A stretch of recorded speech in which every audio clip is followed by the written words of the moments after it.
Isyarat jelas rakyat, suara akar umbi mesti didengari. Keputusan Pilihan Raya Negeri PRN Johor 2026 yang menyaksikan Barisan Nasional BN memenangi 48 daripada 56 kerusi DUN sekaligus melepasi majoriti 2/3, manakala Pakatan Harapan PH hanya mampu meraih 8 kerusi, bukanlah sesuatu yang mengejutkan. Malah sejak awal lagi dijangkakan kemenangan besar BN berdasarkan pemerhatian di lapangan, pertemuan dengan pelbagai lapisan masyarakat serta kemampuan merasai denyut nadi pengundi Johor. Di sebalik pelbagai isu yang dibangkitkan terhadap BN dan kerajaan negeri, sebahagian besar pengundi Johor masih memberikan kepercayaan kepada BN sebagai pilihan yang lebih meyakinkan untuk mentadbir negeri. Hakikat ini menunjukkan bahawa persepsi yang dibina dalam media sosial atau kelompok penyokong sendiri tidak semestinya mencerminkan sentimen sebenar pengundi di akar umbi. Sebaliknya, PH dilihat gagal membaca mesej rakyat di mana dalam banyak keadaan sebahagian pimpinan PH di peringkat negeri dan pusat dilihat mempamerkan sikap yang dianggap angkuh, terlalu yakin dan seolah-olah menganggap kemenangan sudah berada dalam genggaman. Persepsi sedemikian mungkin tidak disengajakan, namun dalam politik, persepsi seringkali lebih berpengaruh daripada penjelasan. Keyakinan yang melampau bahawa UMNO dan BN pasti dapat ditumbangkan akhirnya bertukar menjadi liability di mana pengundi Johor terkenal sebagai kelompok yang pragmatik dan sederhana. Mereka lazimnya menilai berdasarkan prestasi, kestabilan dan keupayaan mentadbir, bukannya semata-mata retorik politik. Apabila sesebuah parti dilihat terlalu yakin sehingga mengabaikan sentimen rakyat biasa, pengundi mempunyai cara tersendiri untuk menghantar mesej melalui peti undi. Dalam konteks ini, PH wajar melakukan muhasabah yang mendalam dan mereka perlu kembali kepada asas perjuangan yang pernah menjadikan mereka sebuah gabungan yang diyakini rakyat. Dalam pada itu, sosok Allahyarham Datuk Seri Salahuddin Ayub sewajarnya dijadikan cermin kepimpinan.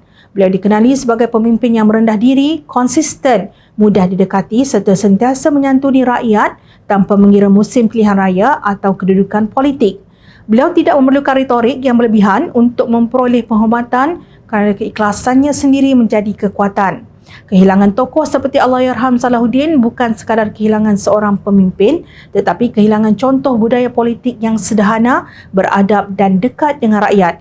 Sekiranya PH ingin bangkit semula, mereka perlu melahirkan lebih ramai pemimpin yang memiliki sifat seperti beliau, bukannya pemimpin yang hanya lantang ketika berkempen tetapi jauh daripada denyut nadi masyarakat. Dalam masa yang sama, lanskap politik Johor sekali lagi memperlihatkan bagaimana PAS terus menggunakan pendekatan yang sama seperti dalam banyak pilihan raya sebelum ini.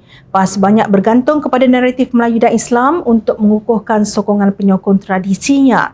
Namun, kali ini mereka mahu pengundi Melayu menyerapi sentimen ini dengan mahukan pengundi mengundi BN. Pendekatan tersebut terbukti berkesan dalam menyatukan sebahagian penyokong mereka dan menyahkan rakan strategi asal mereka bersatu.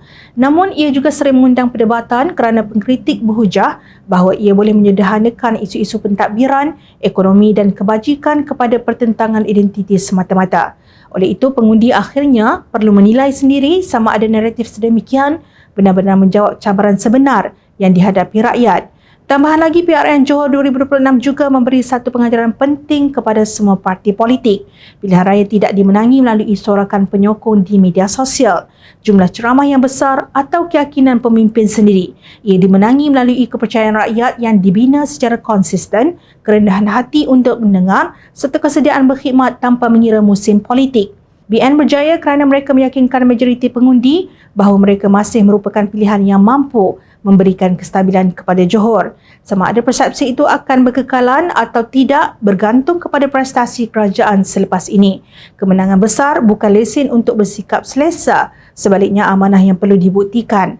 Bagi PH pula, kekalahan ini tidak seharusnya dijawab dengan mencari alasan atau menyalahkan pihak lain. Kekalahan sebesar ini menuntut keberanian untuk melihat kelemahan sendiri dan muhasabah yang jujur lebih bernilai daripada 1000 alasan. Akhirnya, rakyat Johor telah membuat pilihan mereka dan dalam sebuah demokrasi yang matang, keputusan rakyat mesti dihormati.